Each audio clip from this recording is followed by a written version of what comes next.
Welcome to the Magnificast, the late night talk show edition, but you can listen to it anytime during the day. I am your host, Dean Detloff, joined by my regular sidekick slash co-host, and I'll let you introduce yourself in a minute here, but my regular sidekick slash co-host on the other side of the Atlantic. I'm trying to think of other adjectives, but they're not coming to mind. Why don't you just tell us who's at the desk over here? Thanks, I'm Matt Bernico. Hi. Thanks. And that's the kind of energy that you're going to get from this important sidekick, really pumping up the crowd and getting people psyched. We introduced that we are doing our new talk show right now. It's easier to do it than reading a book every week, and scheduling a podcast across the Atlantic Ocean is very hard. So for now, it's going to be the late night talk show. But I think we're going to find our groove here. Still looking for that great robot sidekick like Craig Ferguson, but I'm sure it'll come in time. And Matt, I did want to introduce a new segment on this show, this talk show, to get us going. And in the spirit of Jay Leno, since we were talking about him last time, I'd like to introduce a segment called "Did You Pray About This?" That's great. Leno's Very good. "Did you hear about this?" Yeah, it's kind of like asking God, "Did you hear about this?" If you think about it. And we always know the answer is yes, God has heard about it, but there's something to us saying something about it to God. I mean, the same thing is true about Jay Leno, right? When Jay Leno says, "Did you hear about this?" You already have. Just like God. True. And every Leno monologue is a prayer. I think he makes the sign of the cross before he comes on stage. So, is Jay Leno, is he a person of faith? Do we know this? He must be. I mean, he never touches that late night talk show money. We know that about him. And I feel like you'd have to be a person of faith to rely on that growing over and over and over again. But it seems to be working out for him. He is clearly favored by the Lord. A great point. Well, Dean, let me kick things off here. Did you pray about this? Donald Trump convicted. I did pray about that. Yeah, wow. An imprecatory psalm. I did that one for sure for this one a few times. Very interesting news. Last night, well, for me it was last night. It was pretty late, and I guess for all of you Americans and North Americans, this was probably just the afternoon for you. But my phone was buzzing. It was blowing up. Donald Trump convicted of 34 different things, different felonies. I'm not a lawyer. I could not tell you. But extremely funny stuff. Dean, what was your first experience when you found this news out? Man, my first experience was immediately thinking I cannot look at my Twitter feed right now because it's going to be just the most alienating form of liberal discourse. And I did choose to not look at it, but eventually I had to, and I regretted it. So that was that was my immediate internet broken-brained response to this big historic news that a former president has been convicted of felonies, is that I was dreading the liberal Twitter discourse. So that shows you how many brainworms I have myself. And how about you, Matt, in the late night Scottish environment? It was interesting. Yeah, I went on Twitter and I immediately knew that I kind of had to clear my schedule. I was planning on just watching TV and I had to stop. I turned the TV off. I got a snack. And then I thought, this is all I'm going to do the rest of the night is read Twitter and just entertain myself with how funny it is. And it was funny. From the I think one of the first, or I don't know, maybe not, but a tweet I saw early on in the evening was someone saying, just we're all libs tonight, just embrace the funniness of it all and try to enjoy it. And I did. I threw all of my principles and political viewpoints out the window and just kind of enjoyed it all as it came out. And it was funny. People had some good tweets for sure. So we'll talk about the actual headline in 1 second, but there's one tweet that I did really like where someone wrote, I'm not going to do the impression because I can't, but if you can do it, go ahead and record it and send it in. That'd be great. Trump voice. They're calling it prison abolition, folks. Complex, prison industrial complex, they're calling it. Very disgusting, very sad. Crowd boos. I'm the first person to say, perhaps, that none of us are free until all of us are free, and you'll be hearing more. You'll be hearing it more and more. And then someone else did a similar one. And it's we've been looking into Michel Foucault, a great guy, not a hair on him, looks like a bowling ball. And he's been saying that society itself is like a prison, and they're building it. They're building the Panoctopus, but I will stop it. Great Donald Trump content. I love the idea. Go You know ahead. what they have not done is nobody's done this. They should do it. Is come up with Donald Trump nicknames for continental philosophers. I feel like Freaky Foucault. I mean, they all kind of seem to write themselves. That's something that our listeners could do in their spare time, I guess. But yeah, lots of great hits out there on Twitter. Social media is doing its job on that front for sure. That's right. Well, okay, the actual headline: Trump guilty on all counts in hush money case. Donald J. Trump, the former president and presumptive 2024 Republican nominee, was convicted on 34 felony counts of falsifying business records in a case stemming from a payment that silenced a porn star. That's from the New York Times right there. So that was last night's news. And then today's news, even funnier. This is also from the New York Times. Trump lashes out after conviction in misleading speech. So not only was he convicted, but now he's mad about it. If you're ever mad about something, make sure they don't print about it in the newspaper. I know that's the classic drill tweet. I'm not mad. Please don't put it in the newspaper that I'm mad. He did get mad. He did get it put in the newspaper that he was mad. Yeah, Dean, what's your take? What do you think about it? Not about the Twitter discourse, but just what do you think about it in general? I think two things about it, and it is truly embracing the dialectical contradictions of this stage of capitalism. I think on the one hand, I also am pretty satisfied. Trump is mad, and I like that he's mad. I feel like that is really important. It's a victory. It's a small victory, but a victory nonetheless. Anytime Trump is genuinely mad, I think that's great. I feel like Trump channels a lot of negative emotions and so on, but he often seems to like wield them or kind of turn them around. And I'm sure that he will find a way to do it with this too, but it does feel like he is actually upset. And I think that is great. That's a great victory. Love that he's upset. The other thing though, is I think people are making too much of it. He is convicted. That's fine, I guess. He's guilty of all these things that he obviously did do. But these are pretty minor felony charges. I don't think he's going to go to prison, for example. I hope that he stays mad. But I think also it is such a, interesting gift to both the liberal and conservative forms of discourse in a way that I don't think fundamentally changes anything. And I think that's the key that I've been thinking more about, is that, for liberals, this is a kind of assumed vindication that they've been right all along. The system works the way that it's supposed to work. The justice system, nobody's above the rule of law, et cetera, et cetera. And surely nobody will vote for Donald Trump now that he is, in fact, a felon.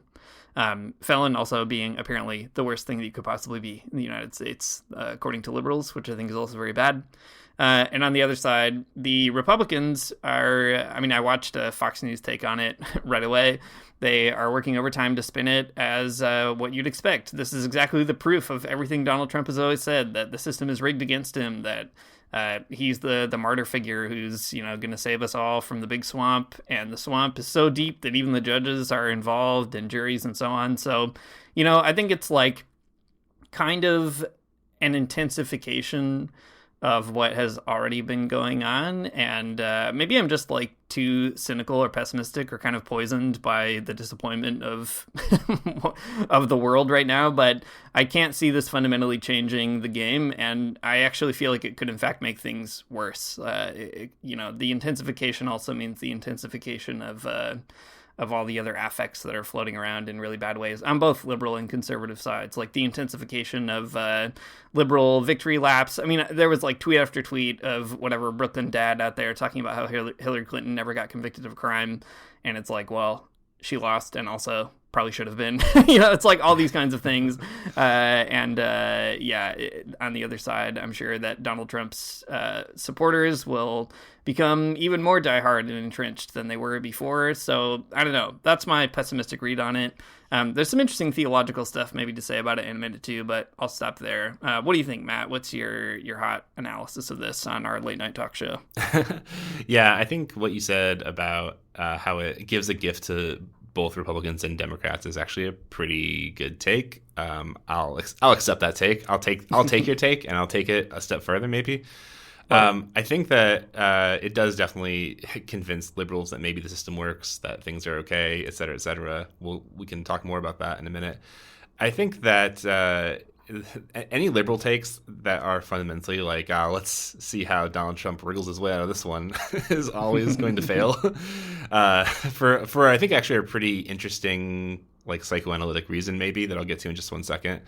I immediately had to go find out like what some people on the right were saying about this. So the person I always go to when I need a right-wing take is my former representative, Josh Hawley, a representative from Missouri. It's important to note always whenever you're talking about Josh Hawley that he does not actually live in Missouri, even though he's a representative there. He lives in Virginia. He has a house in Virginia.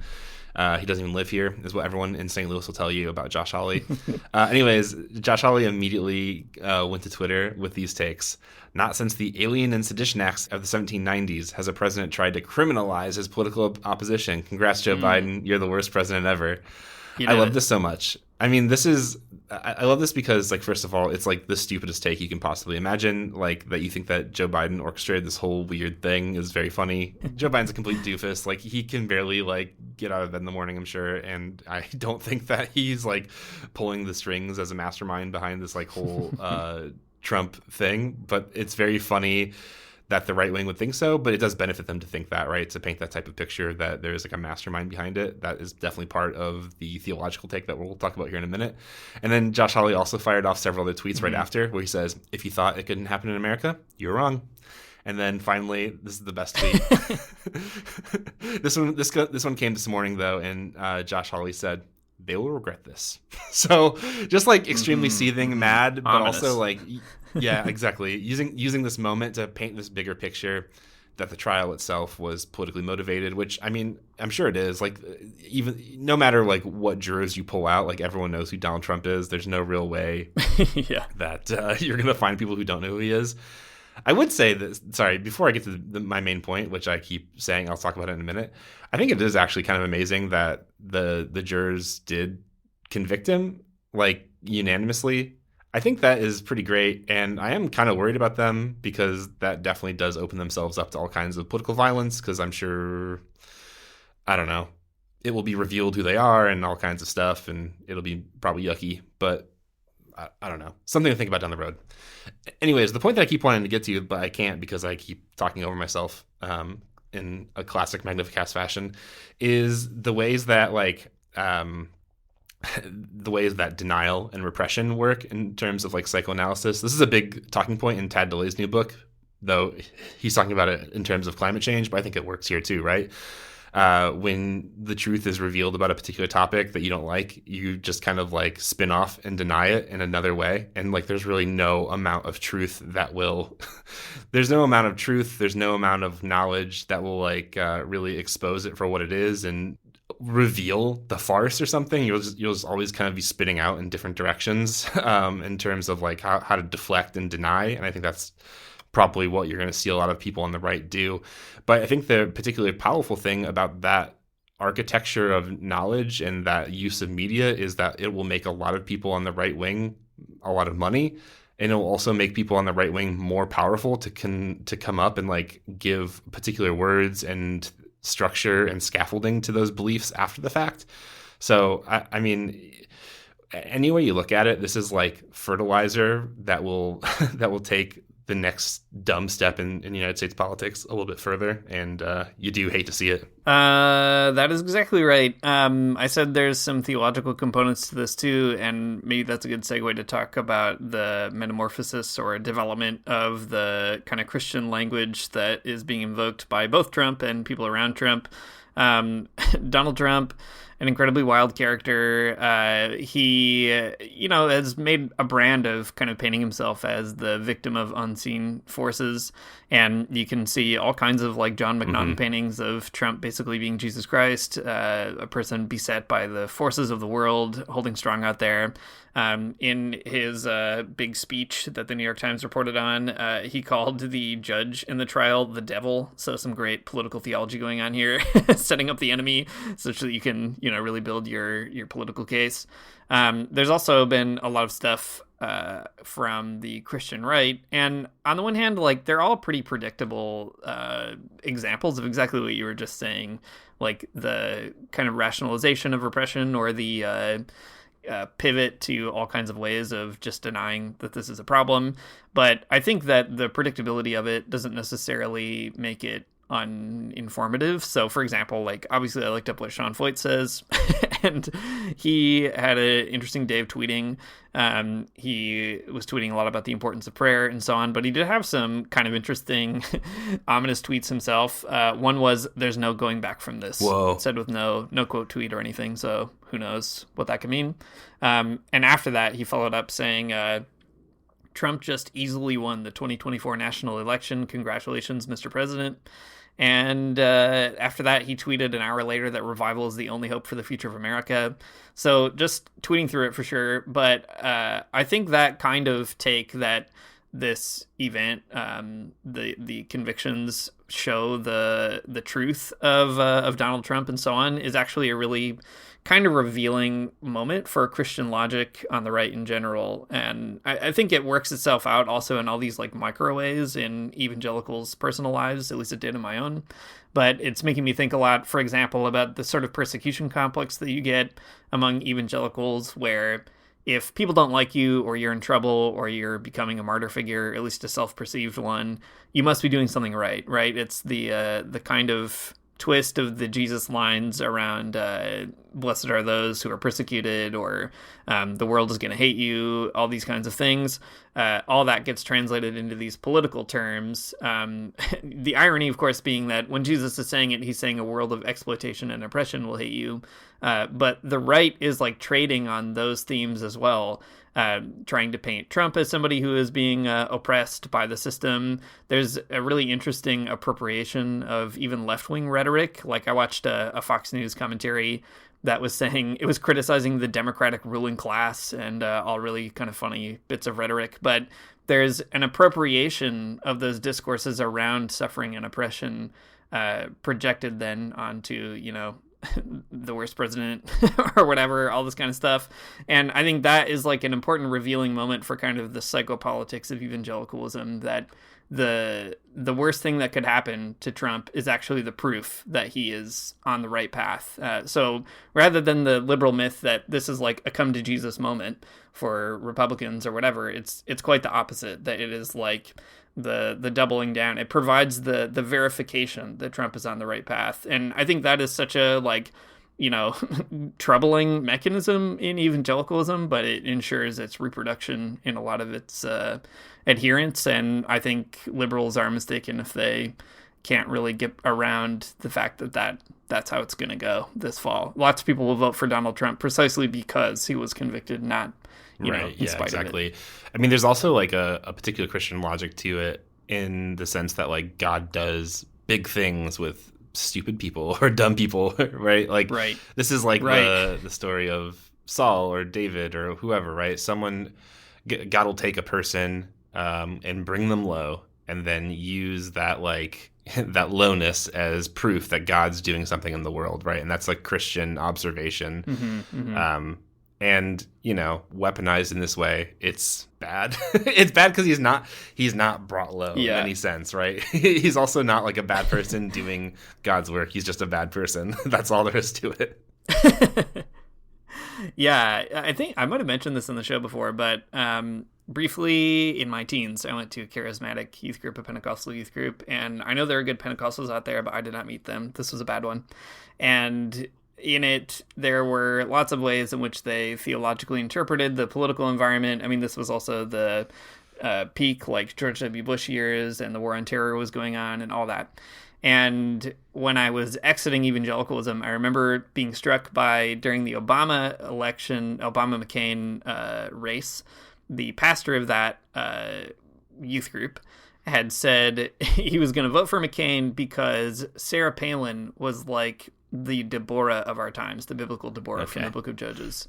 And I remember when Trump was first running in 2015-16, I looked up, what does this guy have to say about it? And I was actually impressed by the theological creativity of it, that he had said, Trump, he's not like a good looking guy, Christian wise, like he doesn't look like us, he doesn't talk like us, act like us, etc.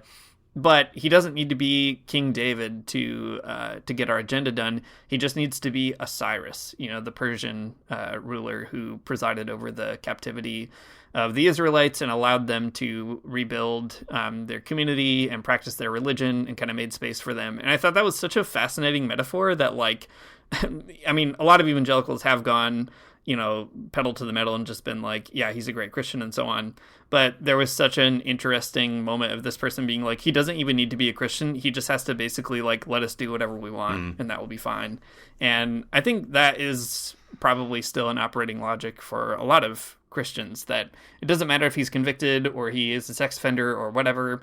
All that matters is that he'll, it's like, it's the evangelical realpolitik. He'll let you get what you want done, and then you can do it, which is like politically persuasive logic, as like morally gross as it is. I mean, I almost wish more people on the left would think that way every once in a while, but it's a bizarre kind of theological piece that's going to continue to metastasize, I think. Yeah, totally. Well, all that being said, I think that you need that type of theological understanding to really make sense of the situation. I don't want to say that, like, Christians have all the answers, because they clearly don't. But if you know a little bit about theology, you can kind of read some of the ley lines there and get somewhere that I think you couldn't otherwise. So it's worth paying attention to in that register. Yeah. One more thing about this before we move on. I've been reading Enrique Dussels' new book about, well, not new book, newly translated book about theological metaphors in Karl Marx. It's a great book. You should read it. Maybe we'll talk about it on the show at some point. But in it, he talks about how Marx develops this, like, theology of capitalism as an antichrist, so that it inverts many of the, like, the commodity, the logic of the commodity inverts a lot of the Christological logic that you get in Christianity. So I'll give one example, and then I'll explain what this connects here. In the New Testament, the kenosis verse where Paul says that Jesus didn't see equality with God something to be attained or whatever, but debased himself and became a human. I don't know, whatever the translated words are, you know what I mean. God incarnates, Jesus kind of empties himself of divinity, becomes a human being. And Marx has this line where he talks about how the commodity is exactly the opposite, that as a, thing of this world, a basically regular thing, it nevertheless inflates itself until it attains the position of a deity or a god. And Dussel argues that what Marx gives us is this kind of theology of how capitalism kind of metaphysically operates in the world in this really bizarre way. And it's reading that book and kind of seeing all the stuff around Trump has really made me think more about not just like critiques of idolatry that people make, which I think are fine, but also that there is kind of a like productive and positive theology of Antichrist that surrounds Trump. Like, for example, you were just saying, Matt, Trump isn't, being made low or something like that. On the contrary, he is like the rich and powerful who needs to be made low or, sent away empty. But in this inversion, there's a kind of Antichrist theology by which it puts all that stuff in reverse, that Trump is actually the person who's low, and the people who are actually poor or suffering or marginalized, they're really in control and pulling all the strings and need to be brought low. So anyway, just thinking a lot about how there's probably some interesting theological work to be done, or probably is being done, around the kind of Antichrist theological system that keeps people like Trump in the good graces of Christians. A really powerful metaphor. Thanks. Continuing our great explanations here, let's move on to another headline. Did you pray about this? Not only are we looking at the U.S. election this year, but actually there are elections happening all over the world and have already been happening in 2024. And I thought it might be interesting just to talk this through, because we often talk about global politics on the show. And this year, more than half of the world's population in over 50 countries is voting or has already voted in 2024. And a quote from a Global Mail article about it says, "It is the first time in history that so many people will have the opportunity to put a mark on a ballot in a single year." And some of the elections are pretty big and significant. And also, like, the degree to which they are all transparent elections or genuine ones is obviously negotiable, but lots of the big economies have elections: the US, the UK, India, Russia. So, that's quite a bit of the world's economic powers. But also countries like Mexico, South Africa. Those countries are also, South Africa just had an election actually at the time of us recording this, but important countries that are changing their their situations. Mexico looks set to vote in its first female president from the kind of leftish coalition that has been governing. South Africa's ANC lost a big majority for the first time since the apartheid regime. So lots of changes happening in the world. And I don't really have a hot take about it so much as to say I think it's kind of wild to think that half of the world is like theoretically kind of registering what it wants, but through systems that are obviously not designed to fully represent the will of the people. And it's made me think a lot about the concept of democracy, whether or not it works, how it works, and so on. And one thing that just struck me is like, as a thought experiment, if more than half the world's population really got to elect its leadership, do we think it would really land itself in the kinds of leaders that we have today who are working together or not working together to do things like, I don't know, support or not stop the genocide in Palestine, to basically not solve the problem of climate change, all these kinds of issues that are going to persist despite the results of any of these elections. So I guess I'm feeling bad about democracy this year, feeling like so much of the world is about to engage in it. But it is kind of a wild moment also of political flux, basically everywhere. Yeah, I know what you mean about feeling down about democracy a bit. I think it's really so frustrating that we've kind of gotten stuck with a type of representational democracy that does not represent, or, in a lot of ways, okay, this is maybe a little bit of an anarchist take, and I think that's fine every now and again. If anyone's going to voice that on the show, it's going to be me. That, like, in a real philosophical way, representational democracy is not possible. Like, there's no one out there that's representing me. There's not a single politician that represents my views. That's true. Representational democracy will always fall short of democracy in a real sense of the word, right? In a real sense of the will of the people, because when we do things like voting, or we're voting for parties, we're always kind of like constructing publics or populations that are captured by those parties after the fact, and like justifying the rule of a particular party through like the simulation of a group of people that does not really exist or whatever, right? Like, we'll use the word like voters support X, Y, or Z thing overwhelmingly or whatever, but voters doesn't mean anything beyond like a weird simulation of a group of people that you've like construed out of a data set or something, right? It doesn't actually get to the bottom of who people are or what they actually want or what they're actually voting for. All that to say that representation is a really complicated idea, and I think one that falls short of the ideal of democracy, and it's so frustrating to see how it works out across the board. I'll talk about some of the UK stuff here in a minute, since those are some headlines that I am praying about for sure. But I think something that I've noticed that's really interesting about the UK election is how quickly it gets wrapped up in the same tropes as the US election. So, in the United States, you get presidents. In the UK, you don't. You vote for a party. I mean, you vote for a representative in your riding or whatever, but you're like voting for a party, either, Tories or Labour or SNP or whoever.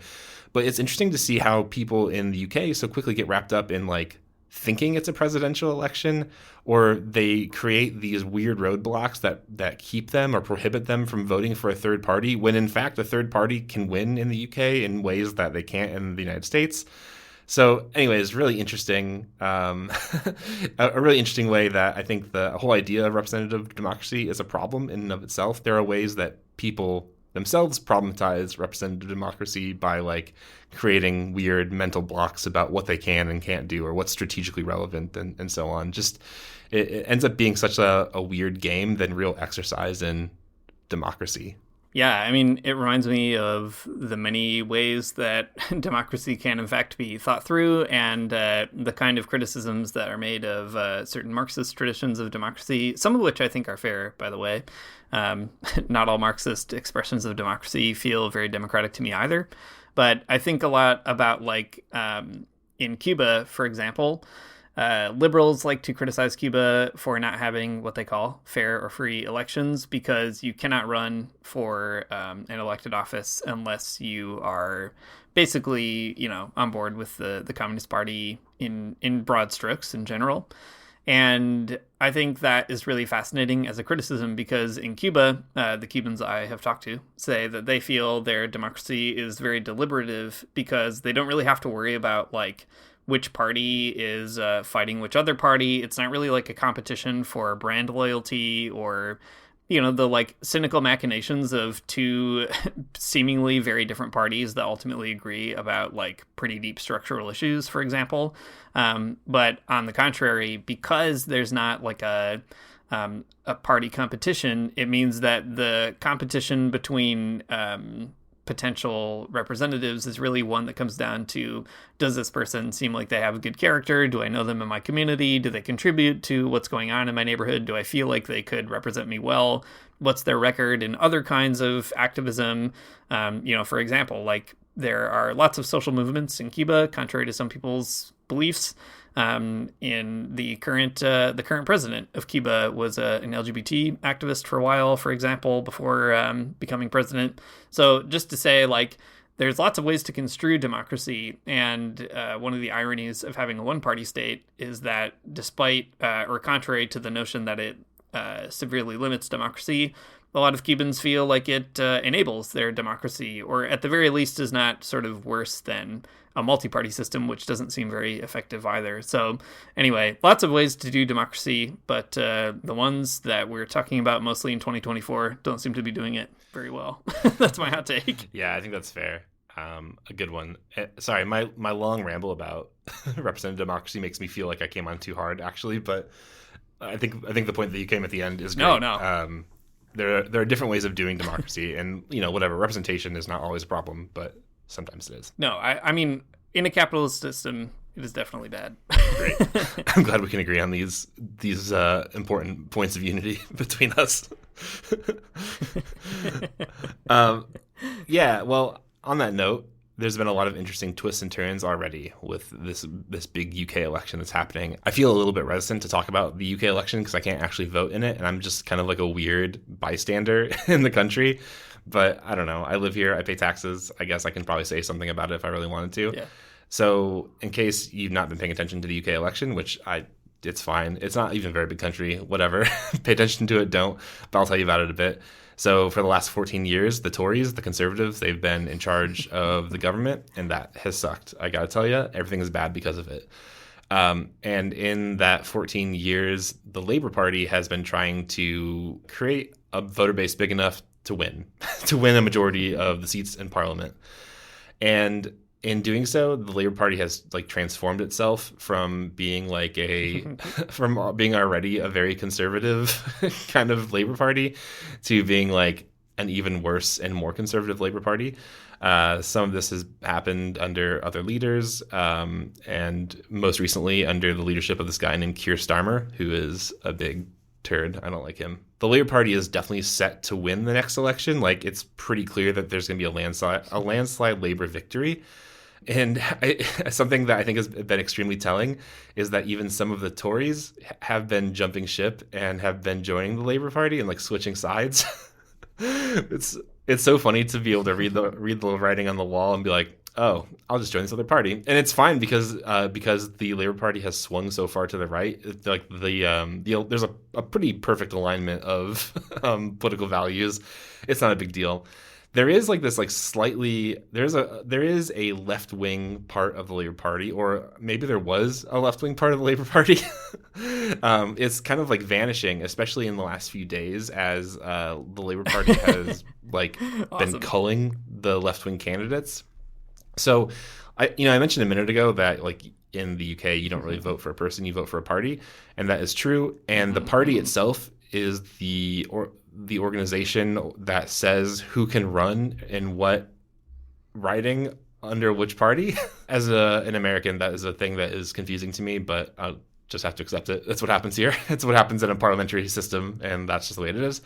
But very interesting that Labour has been like deselecting a handful of their MPs from running. There was a pretty notable one just the other day, and I'll read I'll read a bit of an article here to kind of just give you some flavor from someone who actually knows what's going on. This is from an article in Al Jazeera called "Appalling Cull: Britain's Labour Bars Another Left-Winger from Election."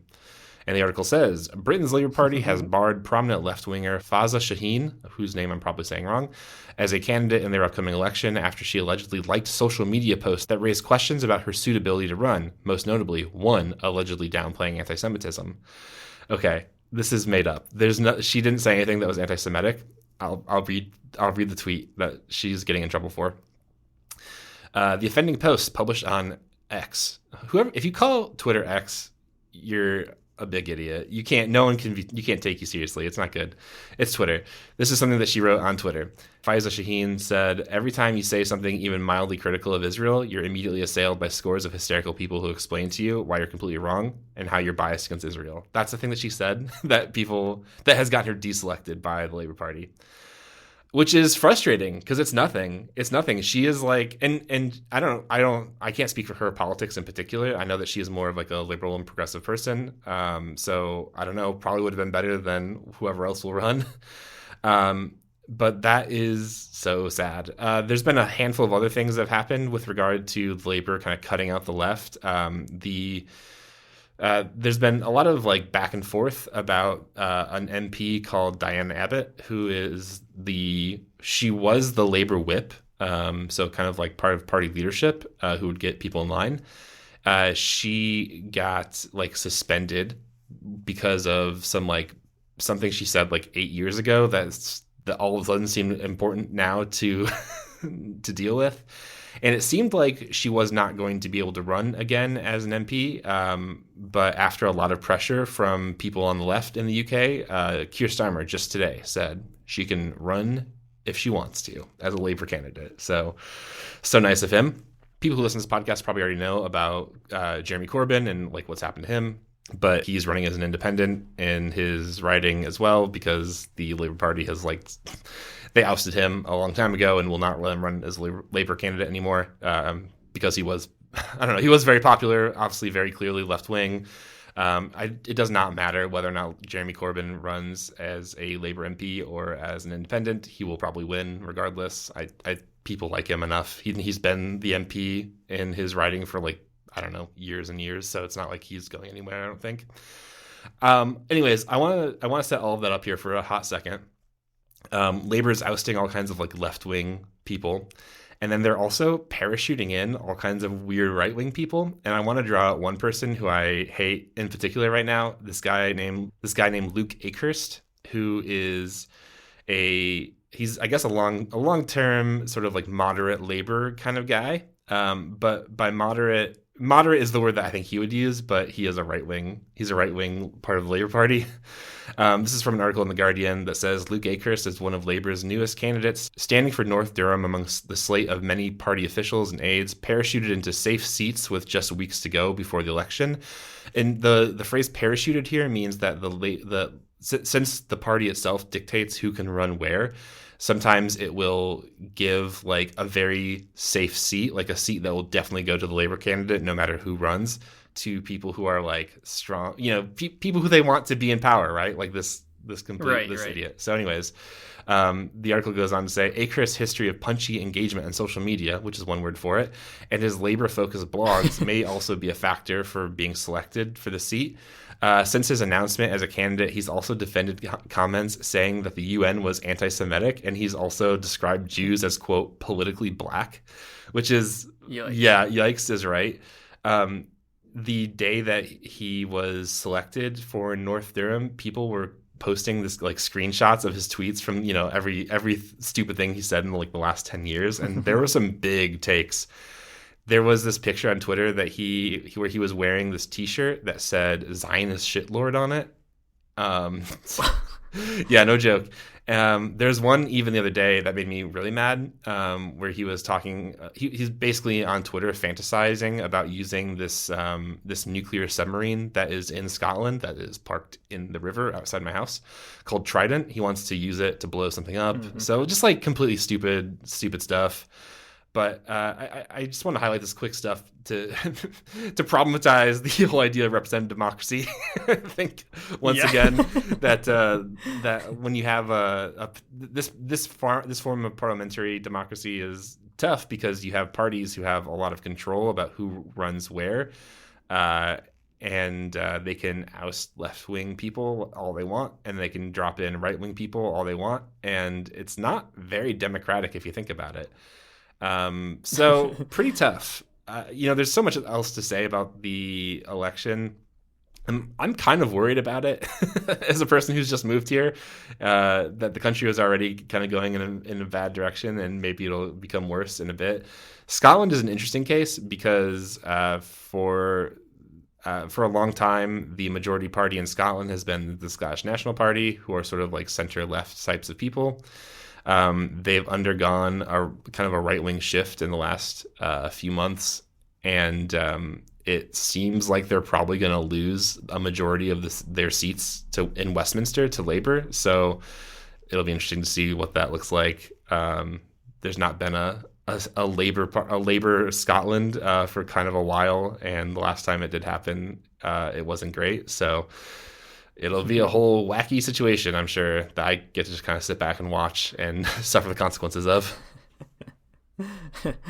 Man, as a longtime expat in a parliamentary system, it is very fun to listen to you also discover the many bizarre machinations of parliamentary democracy in this weird British system that we are forced to live under as voluntary expats from the United States. It's so funny. Like in the United States, everything is just like so personality driven. Every single seat is just like, oh man, are they a good person? Are they a bad person?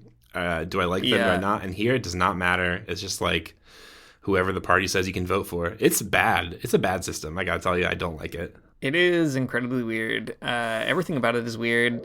The system is also strange because, like you said, Matt, you kind of end up having like random personalities parachuted in, and there's like a fundamental contradiction in the system where, on the one hand, you vote for the party, right, rather than the candidate.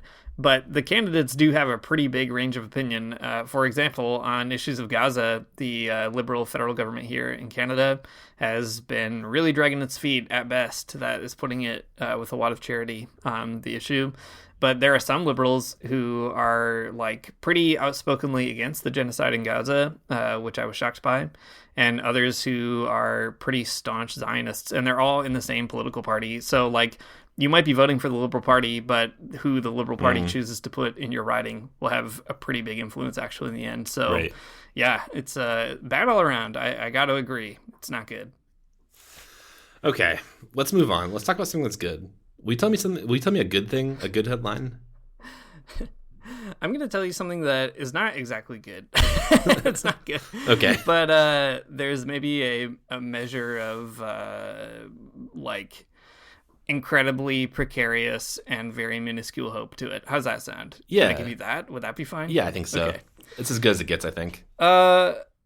We're going to move to Cuba news. There is some interesting developments in Cuba, and definitely a good candidate for Did You Pray about this, because you're going to need to, for sure.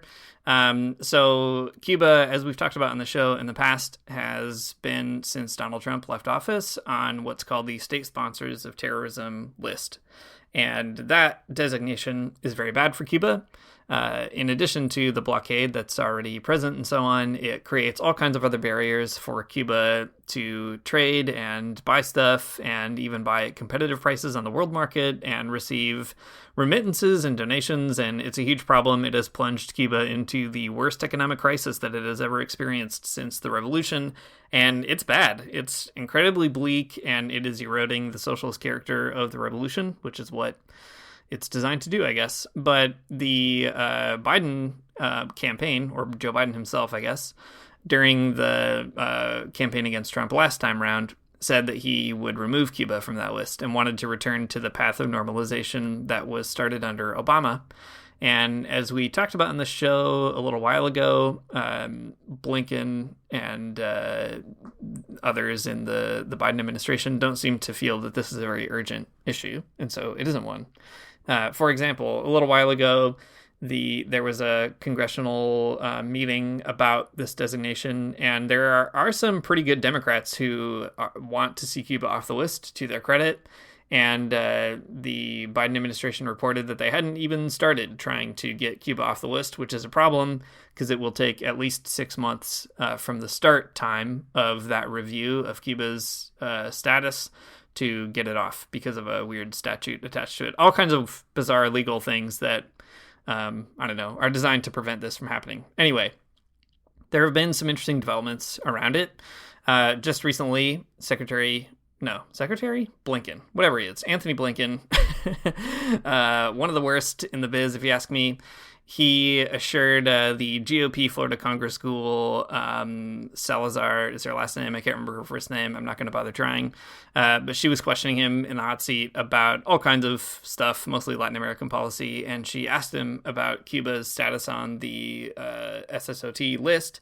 And Blinken said, "Don't worry, we are not going to take Cuba off the list." She painted it as being like a sort of like half-hearted admission that they're not going to do it, but I mean, an admission is an admission. I don't know what to tell you. So that's a huge problem. So unfortunately, it looks like that is probably not going to happen before the election. And I think that's also a weird, like, kind of carrot on a stick for the Biden campaign to be like, vote for us and maybe we'll think about this in a second term. Pretty yucky, cynical use of all that. But the glimmer of good news or precarious hope is that the U.S. did open up the possibility of Cuban entrepreneurs to open bank accounts in the U.S., which, yes, sounds weird because it is weird. And we'll talk more about that in a minute. But the kind of good news about it is that it signals that the Biden administration might at least want to be showing that it does have some openness to normalizing relations and having at least more flexibility on its Cuba policy. And again, this is kind of like trying to decide how much of a mixture of optimism and pessimism you want to allow into your psyche. But I think the optimistic take is that it's a signal of a small step in a certain direction. And I feel like in some ways that's kind of all you can ask for right now with the Biden administration. One of those things where it is literally better than nothing, but that's kind of about it. Okay, that is about it. But will you tell me what it means? I feel like I know a little bit. Like, why is it possibly a good thing? And what does it do for, I guess, Cubans that they could have a U.S. bank account? Yes, I will tell you that. The intention of it is to try to stimulate private industry and enterprise in Cuba. And that is a really complicated thing. Cuba has opened up its economy to privatize more of it and to allow private enterprises to operate in Cuba. And it is an incredibly complicated and controversial thing. If you want to read a really interesting kind of balanced and nuanced presentation about it, you can read Helen Yaffe's book, We Are Cuba. I think it was published in 2015 or 16, so it's sort of dated now. But many of the reforms that happened in Cuba prior to that are kind of like just developing in the way that they are now. I mean, it's gotten worse in Cuba, and so I guess you could say there's a trajectory that has moved on. So you could get a good sense of what that looks like in her book, but the kind of hope for those policies it seems to be twofold. On the one hand, Raul Castro, who introduced the reforms, seems to have intentionally wanted to court the Obama administration, and he was successful in doing that. Obama did normalize relations, at least up to a point, with Cuba, or was on a path to do that. But the bet that was made is arguably also a pretty damaging bet because once Obama was out and Trump was in, they were left with these economic reforms that were privatizing Cuba and then were basically stuck with not having the financial capital coming in from tourism and so on to fund those reforms, and the fact that they had introduced the private industry further or expanded the private sector meant it was pretty hard to put that genie back in the bottle. So it's led to inequalities in Cuba that are pretty troubling. So that is a big problem. The Cuban government had an interesting response to all this. It's from the Ministry of Foreign Affairs. And they put it pretty well. They say this, I'll just read what they said. These measures are limited in scope and do not target the essence of the blockade against Cuba, nor the additional sanctions that make up the maximum pressure policy. Once again, this U.S. government decision relies on its own distorted vision of the Cuban reality, for it intends to artificially separate the private sector from the public sector when they are both part of Cuba's entrepreneurial system and the Cuban society as a whole. That's referring back to that kind of reform attempt, at least, for better or worse. With this announcement, the U.S. government intends to address only one sector of our population, the coercive measure that most affect Cuba's economy and public services and severely harm the well-being of our population are neither eradicated nor modified. If these measures are implemented, the U.S. would seek to take advantage of the Cuban sector, or give advantage to the Cuban private sector, which was lawfully established and has been able to develop thanks to the measures taken as a sovereign act by the Cuban government in consultation with the Cuban people.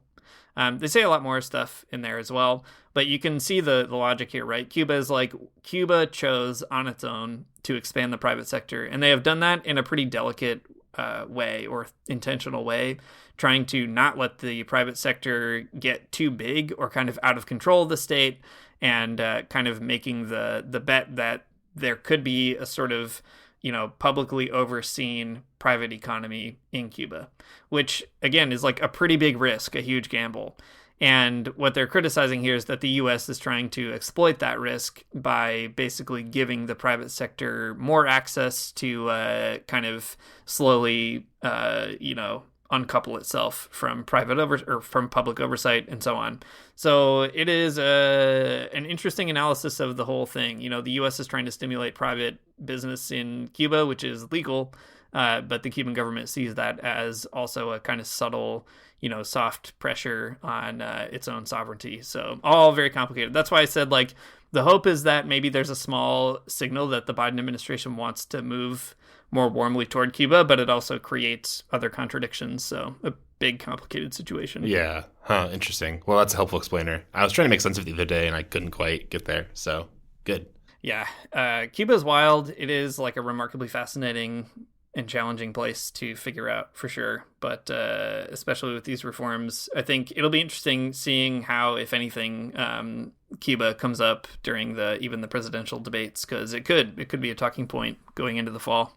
It's frustrating because it's a talking point that ends up benefiting the right more than the left or even liberals, because I guess I can't even imagine most liberals think about Cuba on a daily basis. But the right, uses it as a bludgeon and to get people whipped up. So always kind of a frustrating thing to see when it pops up in the conversations on the debate stage or whatever else. So just something to look out for and be mad about, I guess. Yeah. Well, there you have it, folks. Another edition of the Magnificast Late Night Talk Show, which still needs a good name. You can send your name suggestions to us. We need a great one. It's not coming to us right away. The Spirit hasn't given us that guidance, so you can give it to us yourselves. And I hope the edition of Did You Pray About This worked out. I think we'll probably do more episodes like this for a little while in the summer. They're easier to put together, but we do have some great guests in the pipe, and I won't spoil who they are, but I think we're getting back on track here, which is good news for us as well. I don't know, Matt, what's a great outro segment? We have to decide to close this late night show. It doesn't have to be, it actually cannot be James Corden's Carpool Karaoke, because I don't like it. But we do need to come up with some final segment, and I'm just going to see if the Spirit leads you to make one up. Yeah. I had a youth pastor in high school, when one has a youth pastor, who would always, at the end of sort of youth group, would always just ask, "Are all hearts clear?" And can I ask, are all hearts clear in this situation? Do you have anything else that you want to kind of put out there? My heart is not clear, but the point of this is to kind of leave an awkward silence where that there's more that you can say, right, but you don't say it. See, that's the thing. Sorry, my mistake. Yeah, my mistake. Yeah. You can ask me again. Okay. Are all hearts clear? Oh, they are. Great. So now we can just go play video games and foosball and eat gummy bears. And that's the next step. Yeah, it's great. Great. All right. We'll see you at the LAN party, the post late night show LAN party that everybody does have. Steve Clabert, he gets his computer out at the end. He's logging on to Counter-Strike, and we're going to do it too. And there you have it. That's the end. That's the end of the show. And I think every late night talk show should end by announcing it. Thanks for listening to the Magnificast. If you like what you heard, you can support us on Patreon at patreon.com/themagnificast. If you subscribe, you get access to our cool Discord channel where you can talk to us and ask us things, I guess. I mean, you can talk to anybody you want on there. It's the internet. Everyone's on there. But there's a great cast of characters in the Discord, fans of the show, other people who probably are not fans of the show but still support us anyways. It's great. I think the Discord is the coolest part of the podcast because the podcast is just a podcast, but the Discord is a group of people, and that's better. It's more than just two people talking to you. It's great.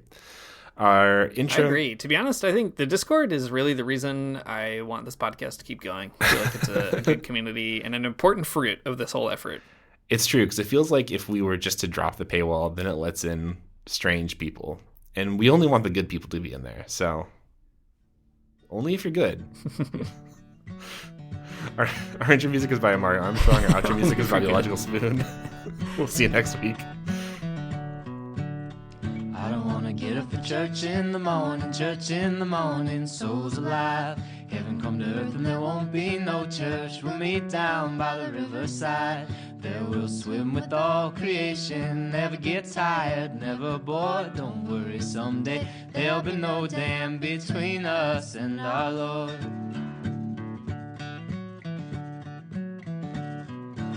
Jackson, you keep your hoods up. You keep your hoods up and you stay up late. In Jackson, you keep your hoods up. Well, you keep your hoods up and you stay up late. Oh, don't mind a cold night, but we might mind if you leave too soon. So come on now, it's still early. Beside what else are you gonna do? As we kissed in the alley by the Michigan Theater, fall snow was glowing in the lights of the downtown. Saw a spark in your eyes, I just spoke it. Said we're gonna turn this whole place upside down. Then you said, my dear, do you really mean this? I said, I only know what I feel right now. I said, poets lie, sometime come true. Stay awake from me, where see what we can do. Poets lie, sometime come true. Stay awake from me, where see what we can do in my town.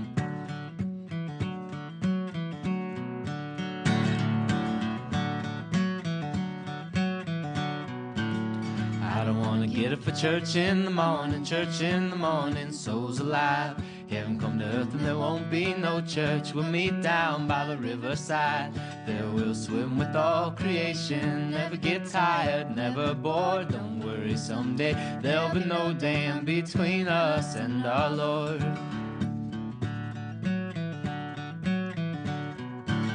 Jackson, you keep your hoods up. Well, you keep your hoods up and you stay up late. In Jackson, you keep your hoods up. Well, you keep your hoods up and you stay up late. This the kind of town folks get stuck in. Yeah, people get stuck here, but I chose to stay. If you ever want to know something, or know someplace, you just can't know them all. At some point, you must make a choice and choose someplace and make a home. There was a time not long ago when we look out this window and see a wolf pack running free. Except there'd be no window or this building separating us from all the life we see. Behold, the Lord makes all things new, and that sounds good, I want to do it too. Oh dear God, destroy my city, make it a place that wolves think pretty. So when I come back here and stay, I want to hear them howl someday. In my lifetime, in my place, before my body's down in the grave. Before my body's down in the grave, in my place.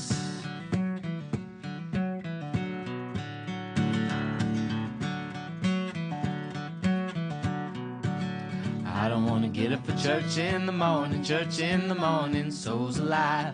Heaven come to earth and there won't be no church. We'll meet down by the riverside. There we'll swim with all creation. Never get tired, never bored. Don't worry, someday there'll be no dam between us and our Lord.